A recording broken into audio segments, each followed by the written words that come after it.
भक्तीच्या महासागराची आई कलावती आई। भाग 19।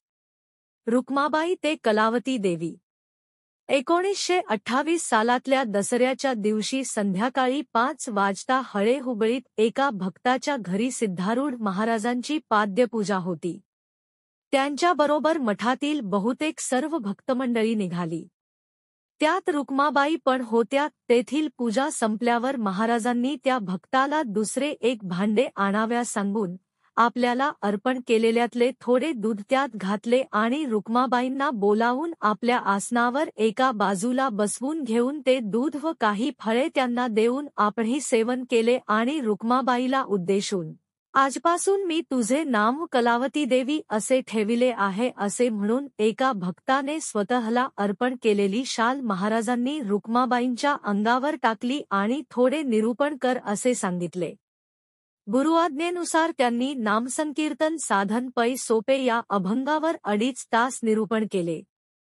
त्यांच्या प्रासादिक वाणीतून निघालेले गोड निरूपण ऐकून सारी श्रोते मंडळी मुग्ध होऊन गेली।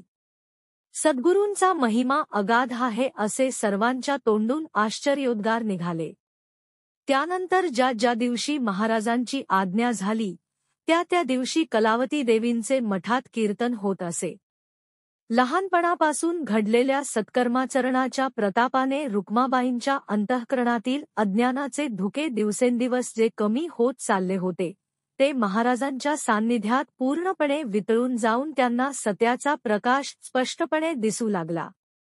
गुरुसेवा करता करता दिवसेंदिवस देवींची तहान, भूक, झोप इत्यादी देहधर्म सुटत गेले। एके दिवशी त्या नियमाप्रमाणे आपल्या खोलीत भजन म्हणाव्यास बसल्या असता एकाएकी त्यांची अत्यंत बैचेन अवस्था झाली। त्यांच्या डोळ्यावाटे सारख्या अश्रुधारा वाहू लागल्या। एखाद्या मुलाने इष्ट वस्तू मागितली असता त्याच्या आईने त्याला ती वस्तू न देता इतर वस्तू देऊ केल्यास ते मूल जसे ती वस्तू फेकून देते तद्वत त्या दिवशी प्रभू दर्शनाशिवाय दुसरे काहीच नको असे त्यांना वाटू लागले। गुरुराया, माझ्यावर तुम कधी कृपा करणार? कोणत्याही दिव्यातून जाईन, पण मला एकवार तुझ्या निजरूपाचे दर्शन घडील।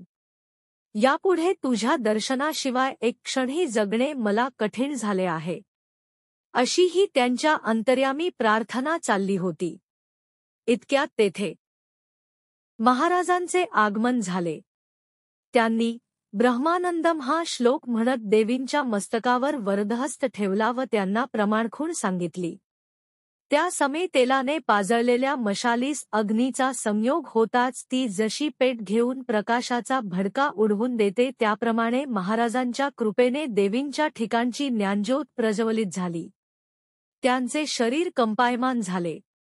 त्यांच्या मिटलेल्या डोळ्यातून एकसारख्या अश्रुधारा वाहू लागल्या, जणू काय स्नान घातल्याप्रमाणे त्यांचे सर्वांग घामाने भिजून गेले। शरीर रोमांचित झाले। वाणीवाटे शब्द फुटेनासा झाला। जगतभान नाहीसे होऊन त्या एका अवर्णनीय अशा आनंदसागरात बुडून राहिल्या। ते पाहून आता आपले काम झाले असे म्हणून महाराज तेथून परतले। त्यावर त्यांनी भटकरबाईंना देवींच्या जवळ बसण्यास सांगितले। त्यांचे वय 250 वर्षांचे होते।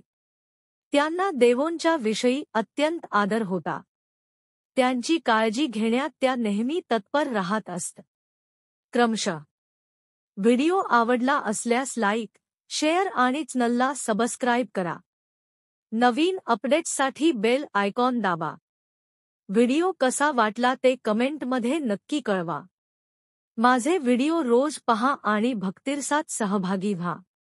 आपल्या प्रेम आणि समर्थनाबद्दल मनःपूर्वक धन्यवाद। ओम नमः शिवाय।